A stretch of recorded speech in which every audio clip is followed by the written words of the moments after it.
आजकल का एआई, अरे भाई कमाल की चीजें कर सकता है। मतलब कविताएं लिख सकता है, मुश्किल से मुश्किल पहेलियां सुलझा सकता है और किसी भी टॉपिक पर घंटों बात कर सकता है। लेकिन इस सब चमक दमक के पीछे ना एक बहुत बड़ी दिक्कत छिपी हुई है और इसी दिक्कत को सुलझाने में रिसर्चर्स की पूरी टीम लगी हुई है। और बस इसी प्रॉब्लम को आज हम समझने वाले हैं। ये जो लाइन आप देख रहे हैं, ये सीधे उसी रिसर्च पेपर से है जिसे हम आज खंगाल रहे हैं। और ये लाइन बिल्कुल साफ साफ बता देती है कि असली चुनौती है क्या। तो ऐसा समझिए कि आज का एआई एक जीनियस तो है, पर एक ऐसा जीनियस जिससे गलतियां भी खूब होती हैं। मतलब एक तरफ तो उसकी ताकत कमाल की है, पर दूसरी तरफ वो गलतियां भी उतनी ही करता है। और ये कोई छोटी मोटी चूक नहीं होती, ये ऐसी गलतियां हैं जो उसके भरोसे पर ही सवाल खड़ा कर देती हैं। तो सवाल ये है कि ये गलतियां असल में दिखती कैसी हैं?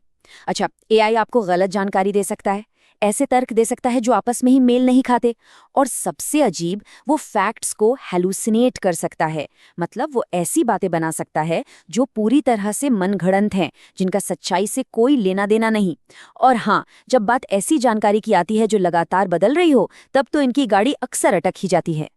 तो अब सबसे बड़ा सवाल यही उठता है, हम ऐसा एआई कैसे बनाएं जो सिर्फ पावरफुल ही न हो बल्कि भरोसेमंद भी हो और असल में इंटेलिजेंट हो। अब हम प्रॉब्लम से सॉल्यूशन की तरफ बढ़ रहे हैं, और ये सिर्फ ज्यादा डेटा डालने का खेल नहीं है, ये एआई को सही मायनों में होशियार बनाने का सवाल है।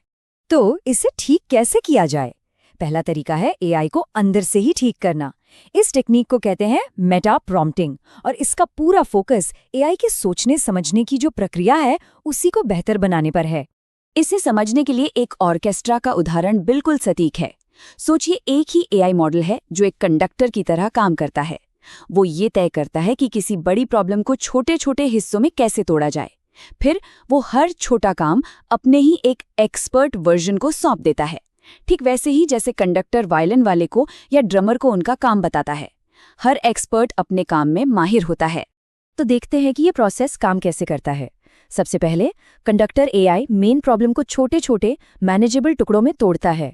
फिर वो हर टुकड़ा एक एक्सपर्ट को दे देता है, और सबसे जरूरी बात, वो इन सभी एक्सपर्ट्स के बीच तालमेल बनाए रखता है। आखिर में वो फाइनल जवाब को खुद चेक करता है ताकि ये पक्का हो सके कि सब कुछ सही है और एक दूसरे से जुड़ रहा है। तो जैसा कि आप समझ सकते हैं, ये सिर्फ कोई हवाई आइडिया नहीं है, बल्कि प्रॉब्लम सॉल्व करने का एक बहुत ही स्ट्रक्चर्ड तरीका है। और ये इमेज इस बात को बहुत अच्छे से दिखाती है। कंडक्टर के पास एक बर्ड्स आई व्यू होता है, मतलब वो ऊपर से पूरी तस्वीर देख रहा होता है। वो ये पक्का करता है कि सारे एक्सपर्ट्स के जवाब मिलकर एक सही और सटीक जवाब बने, न कि अलग अलग दिशाओं में जाएं। और नतीजे? खैर, वो तो खुद ही बोल रहे हैं। ये सिर्फ थियोरी नहीं है, ये असल में काम करता है। ये डेटा सीधा रिसर्च से आया है। आप देख सकते हैं कि मेटा प्रॉम्प्टिंग वाला बार जो सबसे दाईं तरफ है, वो बाकी तरीकों से कहीं बेहतर परफॉर्म कर रहा है। असल में एवरेज देखें तो मेटा प्रॉम्प्टिंग से परफॉर्मेंस में 17.1% का उछाल आता है। ये कोई छोटा मोटा सुधार नहीं है, ये एक बहुत बड़ा जंप है। और ये दिखाता है कि एआई को सिर्फ डेटा देने के बजाय उसे सोचने का एक बेहतर तरीका सिखाना कितना असरदार हो सकता है। लेकिन बेहतर सोचना, ये तो कहानी का सिर्फ एक हिस्सा है। असली और दूसरी बड़ी चुनौती है नॉलेज की, खास तौर पर ऐसी नॉलेज जो स्थिर नहीं है, जो लगातार बदलती रहती है। जैसे सोचिए, टैक्स के कानून। रिसर्चर्स ने टैक्स कानूनों को ही एआई के टेस्ट के लिए चुना, क्योंकि सच कहूं तो ये एआई के लिए एक बुरे सपने जैसा है। नियम बहुत उलझे हुए हैं, उनमें ढेरों अपवाद हैं और वो लगभग हर साल बदल जाते हैं। अब सोचिए, एक एआई जिसे कुछ साल पुराने डेटा पे ट्रेन किया गया हो, वो तो 100% गलत जानकारी ही देगा। ये चार्ट इस प्रॉब्लम को बिल्कुल साफ कर देता है। देखिए, जब एआई को सिर्फ अपनी याददाश्त पर छोड़ा जाता है तो वो बुरी तरफ फेल हो जाता है। वहीं दूसरी तरफ इंसान जो एक्सपर्ट्स हैं, वो सही और अपडेटेड नियमों को देखकर बहुत बेहतर काम करते हैं। तो इससे क्या पता चलता है कि असली प्रॉब्लम एआई की सोचने की क्षमता में नहीं, बल्कि सही जानकारी तक उसकी पहुंच में है। तो आखिर ये एआई फेल क्यों होते हैं? इसके कुछ मुख्य कारण हैं। या तो मॉडल के पास जरूरी जानकारी होती ही नहीं है, या वो पुराने या मनगढ़ंत नियम इस्तेमाल कर रहा होता है, या फिर सही जानकारी उसे दी भी जाए तो वो उसे ढूंढ नहीं पाता। तो फिर इसका सल्यूशन क्या है?